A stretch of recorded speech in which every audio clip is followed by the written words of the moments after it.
Hi there and good afternoon. I'm Jason and I'm here today with this giant tree, and this tree is called Populus fremontii. It's known as the Fremont Cottonwood.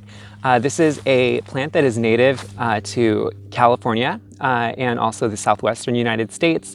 I am in California. I am at a park near Martinez, California, and this is a giant tree. So these plants grow about 40 to 80 feet tall and about 30 to 50 feet wide. So they're a relatively large tree.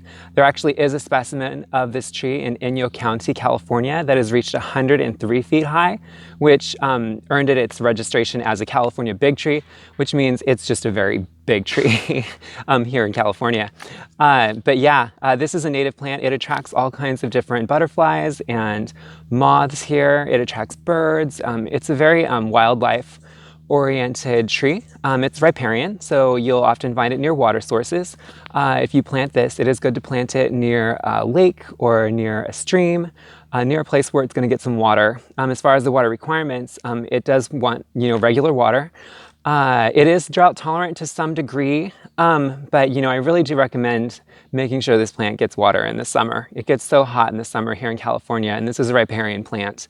So do make sure it has water. As far as another fun fact about this plant, it's noted as a fire-resistant plant.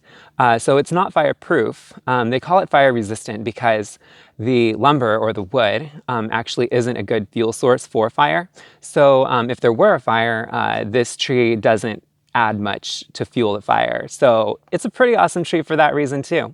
One other thing I like about these plants is when it's windy, the leaves, they flutter. It's really neat. So if you're ever near a cottonwood and you look at the leaves, just watch the way they flutter. It's pretty cool.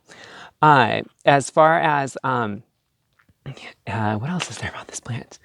I think that's about it. I mean, it's a big tree. Let me get you a close-up so you can see it. I actually picked a leaf off the ground. So there's a young leaf. That's kind of what they look like. So they're like almost like a heart shape, and there they are. But yeah, they're going to turn yellow and fall off. Oh, and actually this plant, it blooms in the, here, let's get closer so you can see that.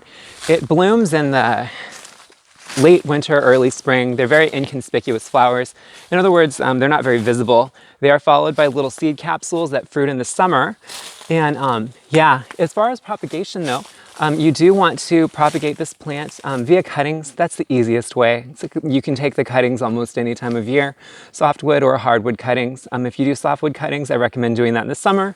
If you do more harder, or semi-hardwood cuttings, I recommend doing that in the mid-fall. So kind of now, which is November here in California. If you propagate this via seed, you want a moist medium, and you don't want to cover the seeds. You want them sitting on top of the moist medium to grow it from seed. So once again, easier to propagate from cuttings. But as you can see, this is a massive tree. I mean, it dwarfs me. It makes me look like this little tiny person. As you can see, it has this, this is huge. This is a big tree. As you can see, it has this really, really crackly bark that's just absolutely awesome. There's some more leaves, and then you just have the sky. I mean, this is really pretty. But yeah, and this is a giant tree. If you have any questions about this plant, please feel free to let me know in the comments below. And if you haven't subscribed and you'd like updates on my newest videos, please click that subscribe button. And once again, this is Populus fremontii, also known as the Fremont Cottonwood. And my name is Jason. Thanks so much for hanging out.